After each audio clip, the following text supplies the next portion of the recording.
درد ہوں میں درد کی تصویر ہوں، قید جیسے پیروں میں زنجیر ہوں، درد ہوں میں درد کی تصویر ہوں، قید جیسے پیروں میں زنجیر ہوں، انسانیت کا قتل سرے عام ہوں، انسانیت کا قتل سرے عام ہوں، کوئی بتا دے کہ میں کون ہوں، کوئی بتا دے کہ میں کون ہوں۔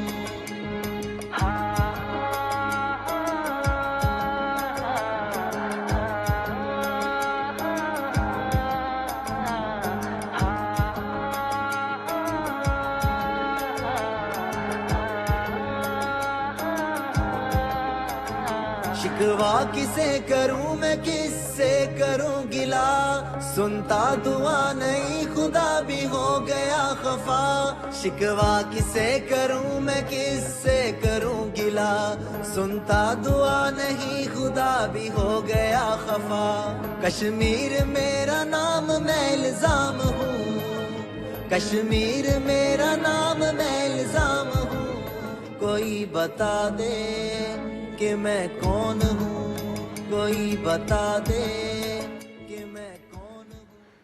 بسم اللہ الرحمن الرحیم۔ ناظرین کرام، میں ہوں عبد الباسط اور آپ دیکھ رہے ہیں آواز پاکستان۔ ارم ہمیں کچھ ہی دیر میں جوائن کریں گے انشاءاللہ۔ ناظرین، یہ بتاتا چلوں کہ ماہ رمضان، اس مبارک مہینے کا یہ آواز پاکستان کا آخری پروگرام ہے۔ انشاءاللہ آپ سے دوبارہ جب ملاقات ہوگی تو رمضان کا مہینہ ختم ہو چکا ہوگا اور ہم 29 مئی کو انشاءاللہ آپ سے ملیں گے جمعے کے دن۔ یہ جو آپ کہہ لیجئے کہ چھٹی ہے، اور یہ چھٹی میرے لیے بڑی ضروری تھی کیونکہ میں آج کل اپنی ایک کتاب ہے اس پہ کام کر رہا ہوں، جس کا ٹائٹل ہے، عنوان ہے ہاسٹیلیٹی۔ یہ جو ہاسٹیلیٹی ہے کتاب، یہ بنیادی طور پہ پاک بھارت تعلقات پہ ہے، اور جو میرا باہم 3.5 سال کا عرصہ گزرا، یہ اس سے متعلق ہوگی بنیادی طور پہ یہ ہاسٹیلیٹی، اور چاہتا یہی ہوں کہ جلد یہ کتاب مکمل ہو جائے اور جلد ہی پبلش ہو جائے تاکہ آپ اسی سال اس کو انشاءاللہ پڑھ سکیں۔ تو یہ چھٹیاں جو ہیں 2-3 ہفتوں کی، یہ ضروری تھی میرے لیے تاکہ میں ذرا کچھ فوکس کر کے اس کتاب کو پایہ تکمیل تک پہنچاؤں۔ آج صحافت کا عالمی دن بھی تھا ناظرین، اور جو ہمارے منسٹر ہیں انفارمیشن کے، انہوں نے آج لاہور میں ایک کچھ صحافیوں سے خطاب بھی کیا۔ ان کے والد صاحب کو تو آپ سب جانتے ہیں، احمد فراز بڑے انقلابی شاعر تھے، اور ان کے 1-2 اشعار تو بہت کنٹروورشل بھی ہوئے، اور اس پہ بہت اس زمانے میں ہنگامے بھی ہوئے ان 2-3 اشعار پہ، لیکن انہوں نے ہمیشہ کوشش یہی کی کہ اپنی شاعری کے ذریعے حق گوئی سے کام لیں، اور جہاں ان کو لیفٹسٹ بھی کہا گیا، مختلف القابات سے بھی نوازا گیا، لیکن جہاں تک شاعری کا تعلق ہے، میں سمجھتا ہوں کہ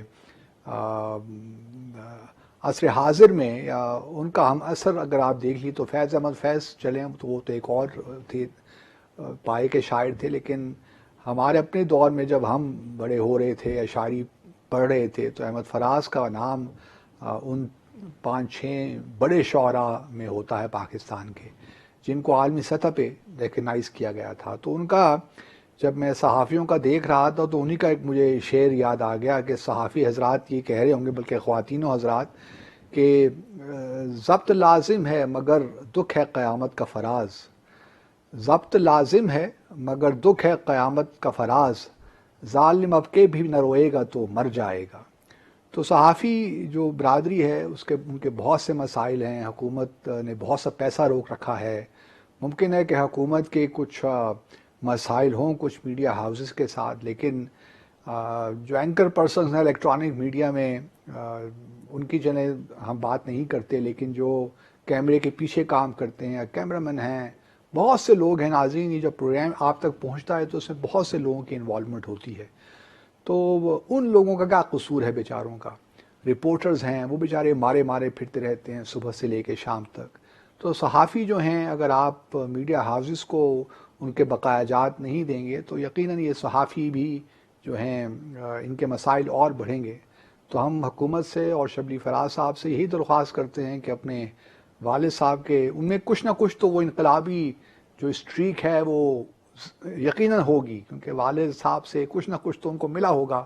شاعری اگر نہیں ملی تو چلیں یہ انقلاب کی صورت میں یہی اگر وہ صحافیوں کے لیے ان کی ایک کچھ کر جائیں تو میں سمجھتا ہوں کہ ان کی بہت بڑی خدمت ہوگی پاکستان کے حوالے سے. کیونکہ صحافی جو ہے، صحافت جو ہے ناظرین ایک چوتھا ستون کہہ لیجیے آپ ہے، لیکن ہمارے ہاں کیونکہ صحافت جو ہے وہ ایک جس طرح میں اب پروفیشنلی صحافی نہیں ہوں، اسی طرح مجھ جیسے بہت سے لوگ جو ہیں صحافت کے نام پہ بہت سے کام کر رہے ہیں، لیکن یہ ہے کہ جو صحیح معنوں میں پروفیشنل صحافی ہیں جو کہ سچ بات کرتے ہیں اور سچ بات لکھتے ہیں، یہ بھی بات اپنی جگہ حقیقت ہے کہ ان کی بہت کمی ہے پاکستان میں اور کمی ہوتی جا رہی ہے. شاید اس کی ایک وجہ یہ بھی ہے کہ اتنے فائنینشیل پریشرز ہیں، دوسرے اتنے پریشرز پڑ جاتے ہیں کہ سچ بات لکھنا مشکل ہو جاتی ہے. لیکن میں ان لوگوں کی بات نہیں کر رہا اس وقت کہ صحافت کہاں پہ کھڑی ہے. وہ ایک بڑا متنازع سا سبجیکٹ ہے.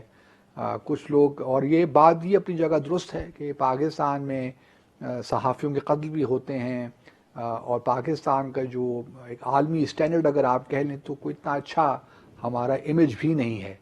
گو کہ بہت سے ممالک میں یہ پرابلمز ہیں، لیکن ہمارے ہاں بھی یہ پرابلمز ایگزسٹ کرتے ہیں، اور ہمیں کوشش یہی کرنی چاہیے کہ ایک صحت مند جس سے معاشرے ہوتے ہیں جہاں بات سنی جاتی ہے اور سنائی جاتی ہے اور برداشت کی جاتی ہے، جو عدم برداشت کا ہمارے ہاں ایک کلچر بن گیا ہے، اس سے ہمیں نجات لینی ہے.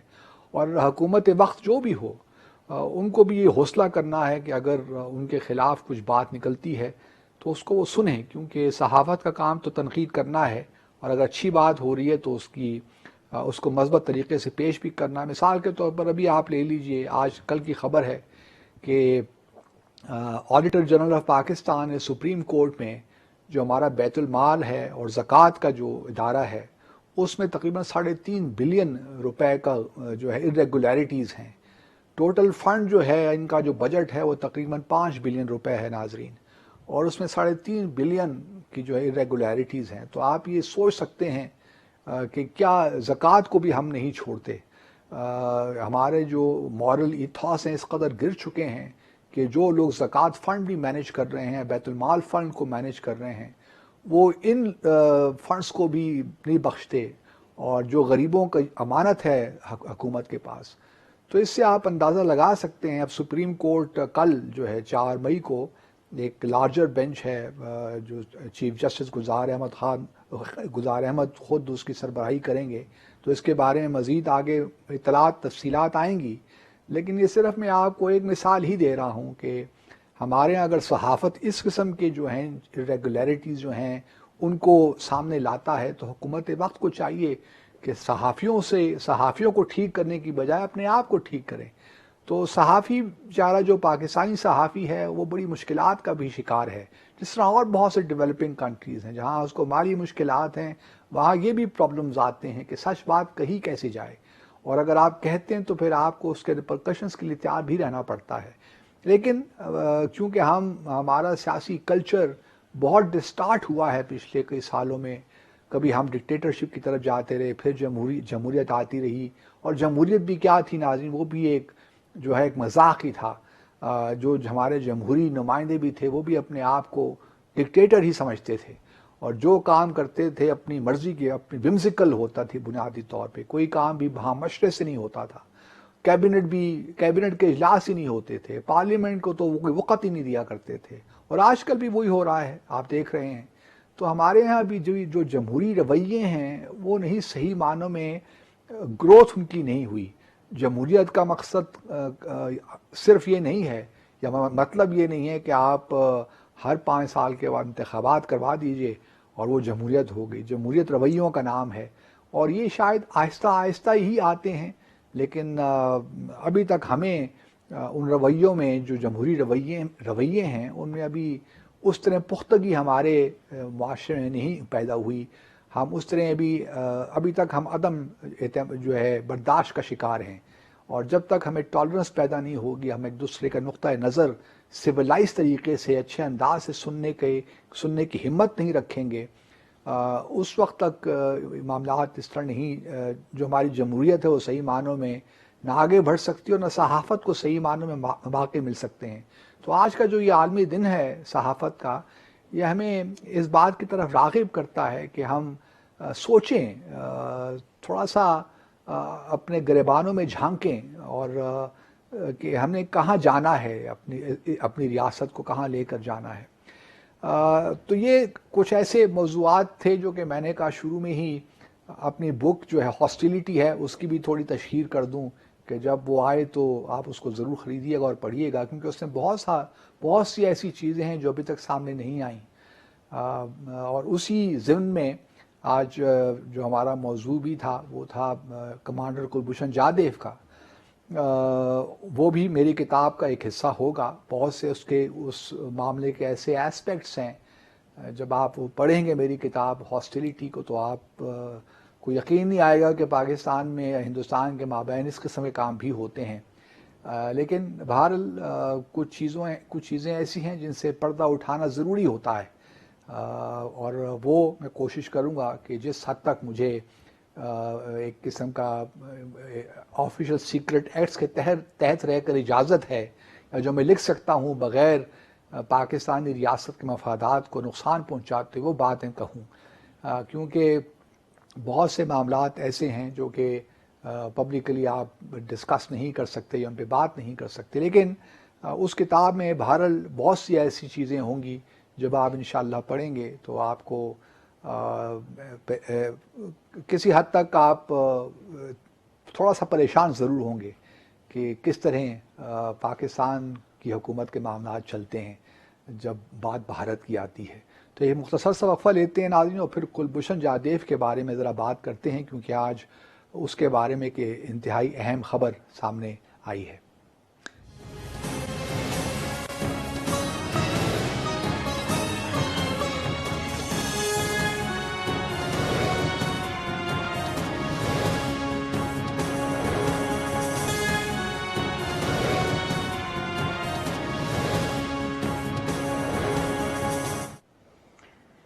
ویلکم بیک ناظرین. بات کریں گے کلبھوشن جادو کیس کے بارے میں. کیا کلبھوشن جادو کو اب پھانسی کے تختے پہ لٹکایا جائے گا یا کچھ اور ہونے جا رہا ہے؟ ہاں, یہ بڑی انٹرسٹنگ خبر انڈین میڈیا سے ایک آئی ہے کہ جو کونسل تھے بھارت کے سائڈ پہ سے, جو ICJ میں کیس گیا تھا, ہریش سالوے, ٹھیک ہے, ان کا ایک انٹرویو چھپا ہے بھارت کے میڈیا میں, اور شاید پاکستان کے کچھ اخباروں میں بھی چھپا ہے آج.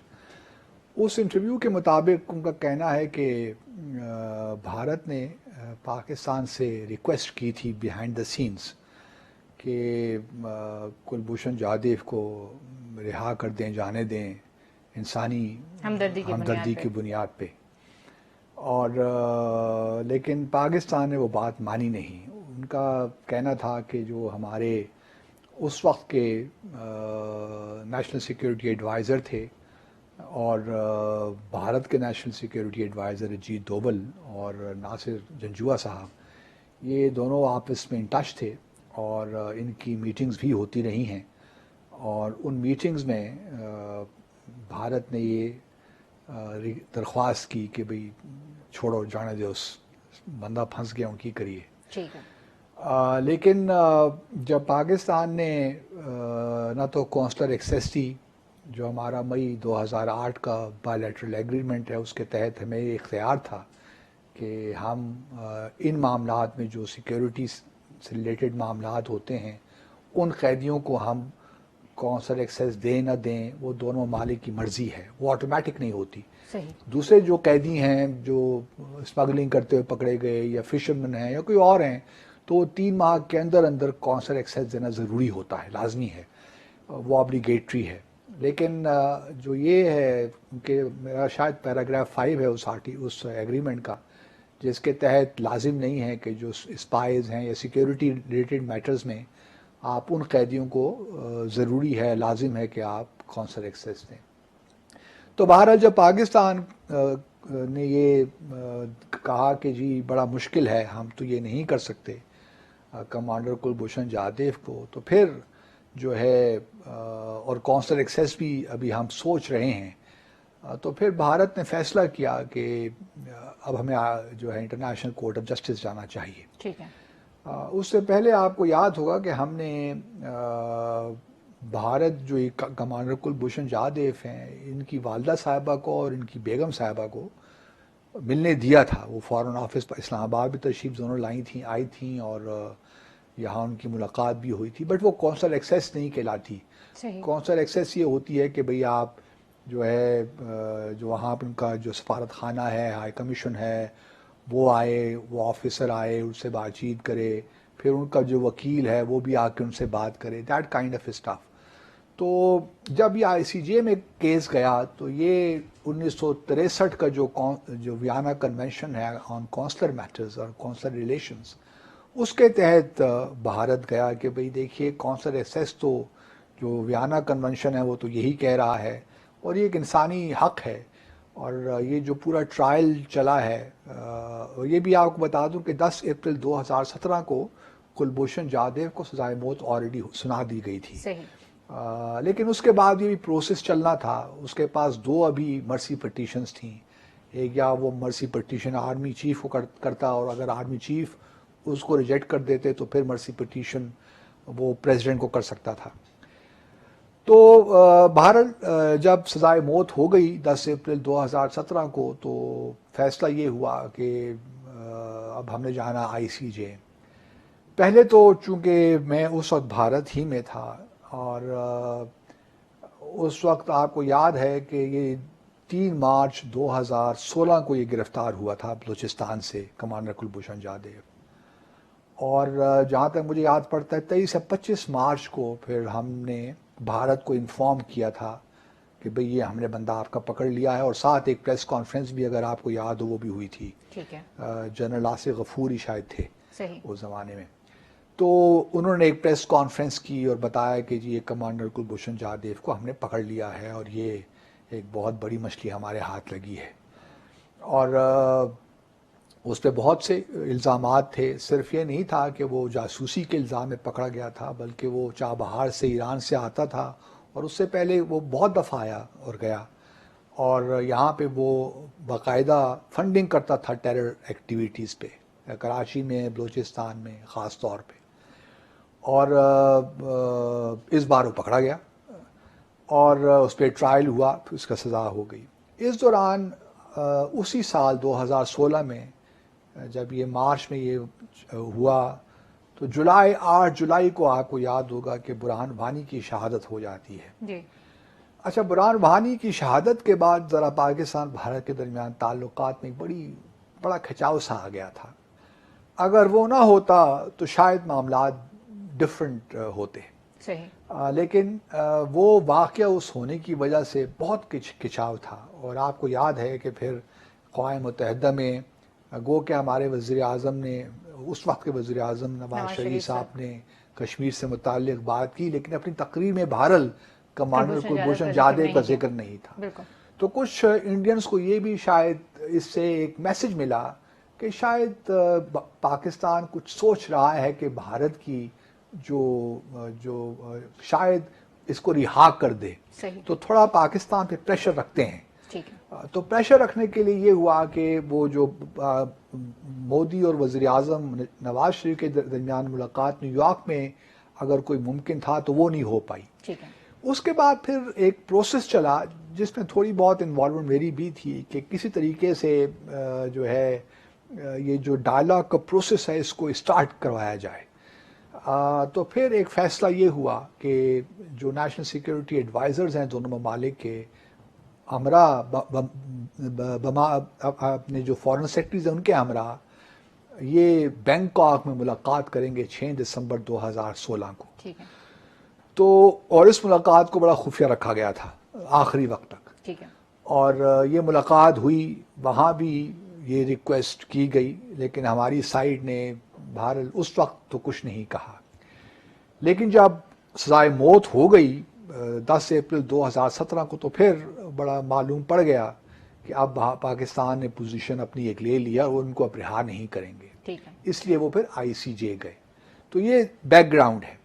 اب حریث سلوے جو ہیں انہوں نے یہ تو کہہ دیا کہ یہ ہم نے ریکویسٹ کی تھی لیکن پاکستان نے اس کو ایکسیپٹ نہیں کیا. لیکن ساتھ ساتھ وہ یہ بھی کہتے ہیں کہ پاکستان کا جو سارا کیس تھا ICJ میں بہت کمزور تھا. ٹھیک ہے. اور جب کورسپونڈنٹ نے ان سے سوال پوچھا کہ آپ کی زیادہ وہاں پہ وری کیا تھی ویانا میں دا ہیگ میں، تو انہوں نے کہا میری سب سے جو زیادہ میں جو ورڈ رہا ہوں دا ہیگ میں وہ اس بارے میں رہا ہوں کہ جس ہوٹل میں ٹھہرا ہوا تھا یا دا ہیگ میں ہوٹل اتنے اچھے نہیں ہیں. اچھا. اور وہاں پہ جم کوئی اتنا اچھا نہیں تھا. صحیح. تو صرف میری بس ایک یہی وری تھی، ادروائز تو جو پاکستان کا کیس تھا اس میں کچھ جان نہیں تھی. ٹھیک ہے. وہ یہ فرماتے ہیں کہ پاکستان کے پاس صرف ایک ہی ایویڈنس تھا جو یا ہے، وہ صرف کمانڈر کلبھوشن جادیو کی کنفیشن ہے. صحیح.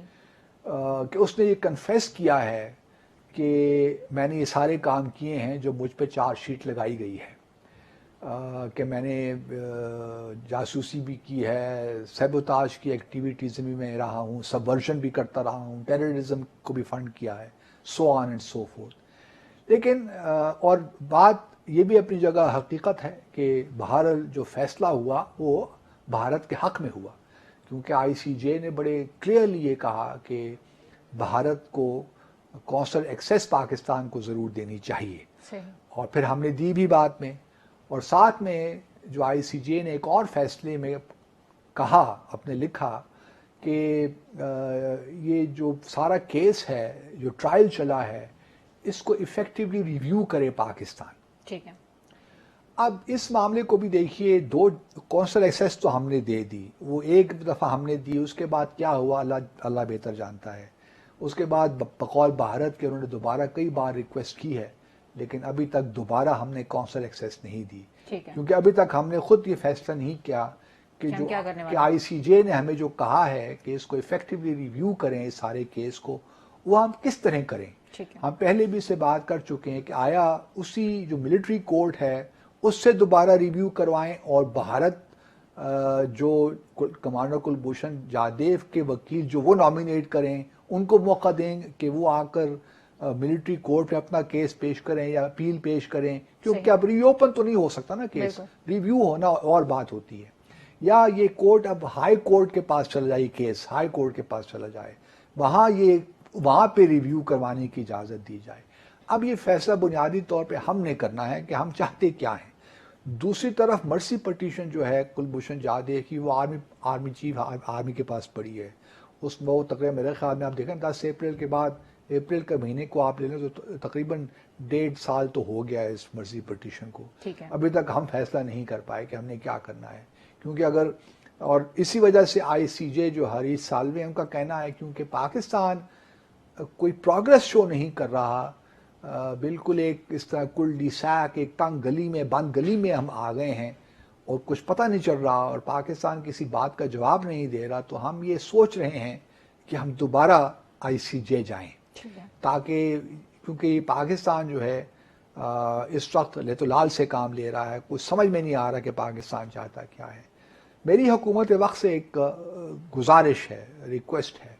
دیکھیے ہم سب جانتے ہیں کہ کمانڈر کلبھوشن جادیو معصوم آدمی تو نہیں ہے، ٹھیک ہے. اس نے یقیناً کیونکہ حریث سالوے کا یہ کہنا کہ پاکستان کے پاس کوئی ایویڈنس نہیں ہے، اصل ایویڈنس تو یہی ہے کہ وہ بندہ 2 آفیشل پاسپورٹ لے کر 2 پاسپورٹ اس کے پاس تھے، ایک پہ کمانڈر کلبھوشن جادیو لکھا ہوا ہے اور دوسرا حسین مبارک پٹیل. تو 2 پاسپورٹ لے کر آپ ٹریول کر رہے ہیں اور پتہ نہیں 203 سے 205 سے آپ پاکستان آ جا رہے ہیں اور ایران کو آپ نے کنڈویٹ ایک بنایا ہوا ہے، تو آپ کس طرح کہہ سکتے ہیں کہ پاکستان کے پاس ایویڈنس نہیں ہے. پھر جو ہم نے یہاں سے 100 سے زیادہ ہم نے یہاں پہ پاکستان میں اس بندے کی انفارمیشن کے بیسس پہ ہم نے یہاں آپریٹرز گرفتار کیے ہیں جنہوں نے ہمیں مزید انفارمیشن دی ہے. تو ایویڈنس کی تو کوئی کمی نہیں ہے جو کہ ہماری سائڈ نے یقیناً جو ملٹری کورٹ ہے وہاں پیش کی ہوگی. لیکن چونکہ ICJ میں یہ کیس نہیں چل رہا تھا کہ آیا جو ٹرائل ہے پاکستان میں وہ ٹھیک ہوا ہے غلط ہوا ہے، جو پاکستان میں ورڈکٹ ہوا ہے یا اس کو جو سینٹنس ہوئی ہے وہ غلط ہے ٹھیک ہے، وہ کیس نہیں تھا. بنیادی کیس جو تھا وہ کونسلر ایکسیس کا تھا. اگر ہم لیٹ سے کونسلر ایکسیس پہلے ہی دے دیتے جو کہ ہم نے نہیں دی تو یہ کیس بنتا ہی نہیں تھا آئی سی جے میں جانے کا، کیونکہ ویانا جو کنونشن ہے یا آئی سی جے کا یہ مینڈیٹ ہی نہیں ہے کہ وہ یہ دیکھے کہ یہ کورٹ میں جو ٹرائل ہوا ہے یہ ٹھیک ہوا ہے غلط ہوا ہے. لیکن ایک بات اور بھی یاد رہے کہ ایک اس جو آئی سی جے میں جو 17-18 ججز ہیں وہاں پہ ایک ہندو انڈین جج ہی بیٹھے ہوئے تھے. ہمارے ہاں بھی ایک تھے جو ہماری جیلانی صاحب ہیں، لیکن وہ ایڈ ہاک طور پہ وہاں پہ تھے کیونکہ پاکستانی کا کیس تھا، پاکستان کا کیس تھا، اس لیے ان کو ایڈ ہاک. لیکن بہرحال وہ ایک صاحب تھے جو انڈین جج، انہوں نے بھی ڈیفینیٹلی اپنا اثر و رسوخ استعمال کیا ہوگا اس ساری کارروائی میں. تو یہ کہنا بالکل میں سمجھتا ہوں کہ حقیقت سے بالکل دور بات ہے کہ حسین مبارک پٹیل یا کمانڈر کلبھوشن جادیو ایک بالکل معصوم آدمی تھا اور اس کو پکڑ لیا گیا. جو بھارت کا نیریٹو ہے، بلکہ وہ تو یہاں تک کہتے ہیں کہ پاکستان کی ایجنسیز نے اس کو اغوا کیا، اٹھایا ایران سے اور اس پہ کیس چلا دیا. تو یہ بالکل مطلب لغو باتیں ہیں. تو سر سوال تو پھر یہ پیدا ہوتا ہے کہ اب پاکستان کرے گا، اب پاکستان کیا کرے گا؟ دیکھیے اب پاکستان کو پہلے تو یہ فیصلہ کر لینا چاہیے کہ ایفیکٹو جو آئی سی جے نے کہا ہے to effectively review the case, اس کا ہم نے خود کرنا ہے. ہمیں کوئی ہدایات نہیں دینی آئی سی جے نے، باہر سے کوئی نہیں آئے گا. یہ فیصلہ ہم نے خود کرنا ہے کہ ہم نے کیا کرنا ہے. لیکن ہمیں اس طریقے سے کرنا ہے کہ بھارت وہ لگے کہ وہ ایفیکٹولی ریویو ہوا ہے. یہ نہ ہو کہ پھر وہی ایکسرسائز ان فیوٹیلیٹی ہو جائے. بنیادی طور پہ جو ہے یہ فیصلہ ابھی ہم نے کرنا ہے. وہ فیصلہ کیوں نہیں ہو پا رہا مجھے نہیں معلوم فرینکلی اسپیکنگ. لیکن جس طرح مرسی پٹیشن پہ کوئی فیصلہ نہیں ہو پا رہا، یہ بھی شاید اس کا ایک شاخسانہ ہے کہ اس پہ بھی بہت سی چیزیں ہیں جو پاکستان فیصلوں کی رفتار ذرا سست پڑ جاتی ہے. تو یہ بھی انہی معاملات میں آتا ہے. پھر جب دیکھیے اگر لیٹ سے میں تو کہتا ہوں کہ چیف آرمی کو پٹیشن رد کر دینی چاہیے، کیونکہ الزامات اتنے سنگین ہیں اس بندے پہ اور اس نے اتنی تباہی پاکستان میں پھیلائی ہے، اتنے معصوم لوگوں کی جانیں لی ہیں کہ یہ بندہ کسی طرز کا یا رحم کا مستحق نہیں ہے. اور آرمی چیف کو ریجیکٹ کر دینی چاہیے. پھر اس کے بعد کمانڈر کلبھوشن جادیو کے پاس ایک اور موقع بھی ہوگا صدر کے پاس جانے کا.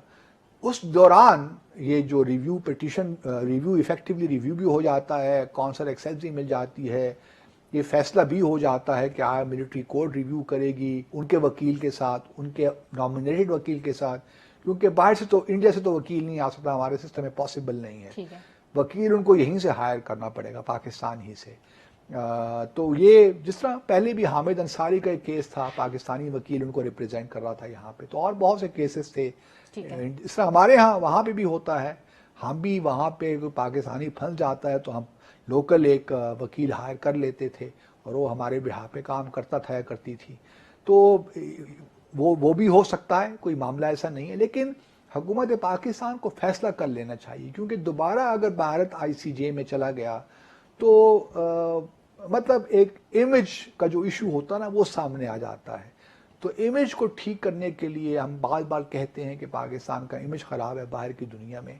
تو تھوڑا بہت کو کہ لوگوں کا اندازہ ہے کہ پاکستان بھارت کے تعلقات میں بنیادی پرابلمز ہیں کیا، وہ اس کو اسی پرسپیکٹو میں بھی لیتے ہیں. لیکن بہرحال ہمیں ایک میچور ریاست کے طور پہ ان بنیادی چیزوں پہ فیصلہ کر لینا چاہیے. اگر اب آئی سی جے کے ساتھ بھارت گیا اور آپ نے اس کی جوریسڈکشن مان بھی لی اور آپ نے فیصلہ بھی مان لیا، اوپنلی آپ نے کہا کہ جو آئی سی جے نے فیصلہ کیا ہم تسلیم کرتے ہیں، تو پھر کوئی وجہ نہیں رہ جاتی کہ آپ پھر ڈیلے کریں اننیسیسریلی. میرے خیال میں اب آپ کے پاس ایک موقع ہے، آپ ایک جلدی فیصلہ کریں اور اس سارے معاملے کو منطقی انجام تک پہنچائیں. مرسی ریویو کروائیں، مرسی پٹیشن کو ریجیکٹ کریں اور تختہ دار پہ لٹکائیں. اللہ خیر صلی اللہ. ناظرین ایک شارٹ بریک، اس کے بعد آپ ہمیں کال کر سکیں گے 0512726505 پر.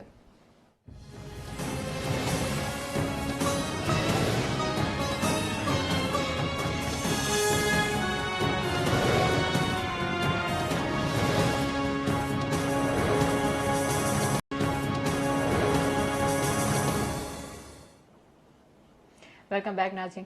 ناب کے سلسلے میں تھوڑی سی بات ہو جائے. شہباز شریف صاحب کو طلب کر لیا گیا ہے اور ایک اور اہم معاملہ بھی ہے جو سپریم کورٹ کا از خود نوٹس تھا کرونا وائرس کے بارے میں, اس کی بھی کل سماعت ہے. جیسے پہلے میں کلبھوشن جادو پہ بات مکمل کر لوں کہ مرسی پٹیشن اگر آرمی چیف اس کو ریجیکٹ بھی کرتے ہیں تو یقیناً بھارت کچھ اور جو ممالک ہمارے میوچل دوست ہیں وہاں سے پریشر اپلائی کرے گا, خاص طور پہ امریکہ کے تھرو.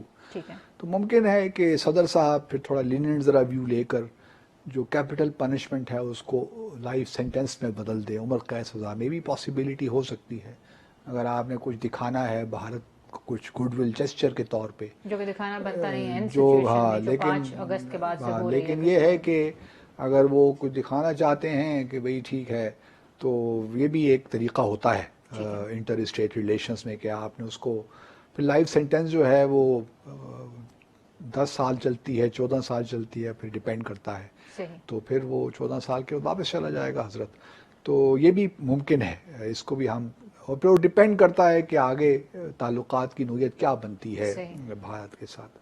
تو شہباز شریف صاحب اب میرا تو نہیں خیال کہ وہ کل نیب جائیں گے, اگر چلے جاتے ہیں تو بہت اچھا ہے, لیکن وہ تو دیکھیے نا کرونا وائرس پہ پاکستانی قوم کے ساتھ کھڑے ہونے آئے تھے, لیکن ہمیں تو کہیں نظر نہیں آتے. البتہ وہ ٹیلی ویژن مختلف میڈیا ہاؤسز کو انٹرویو ضرور دے رہے ہیں, اور آج بھی شاید ان کا کوئی انٹرویو نشر ہو چکا ہے یا ہونے والا ہے. ٹھیک ہے, تو اور انہوں نے پہلی ریکویسٹ کی ہوئی ہے کہ مجھے اپیرنس سے مطلب تھوڑا اس سے جو ہے انسسٹ نہ کیا جائے, کیونکہ میری عمر اب 68 سال ہو گئی ہے, تو وہ میں اس عمر کے حصے میں ہوں جہاں اگر میں باہر نکلا تو کچھ خدا نہ خواستہ ہو نہ جائے. تو ٹھیک ہے, بات تو درست ہے. تو نیب کو بھی تھوڑا سا خیال رکھنا چاہیے کہ بزرگوں پہ اس طرح تو نہیں ہوتا نا, بری بات ہے, بزرگوں کا خیال رکھنا چاہیے. جی السلام علیکم. وعلیکم السلام. میں امتیاز کر رہا ہوں کراچی میں. باسی صاحب بہت اچھی اور پیاری باتیں کرتے ہیں, اللہ آپ کو خوش رکھے. میں تو وہی اپنے ملک کی ایک بات کروں گا کہ کرونا پہ سیاست اگر کی جاتی رہے گی یہ پوری دنیا سے تو ختم ہو جائے گا, ہمارے سلسلہ یوں ہی لمبا چلتا رہے گا. تو برائے مہربانی اور عوام کا خیال کریں, اور بہت سارے لوگ فرنٹ لائن پہ ڈاکٹروں کو پیرامیڈیکل کو اپریشیٹ کرتے ہیں, وائی ناٹ, بٹ عوام ان سے زیادہ اپریسیشن کے قابل ہے.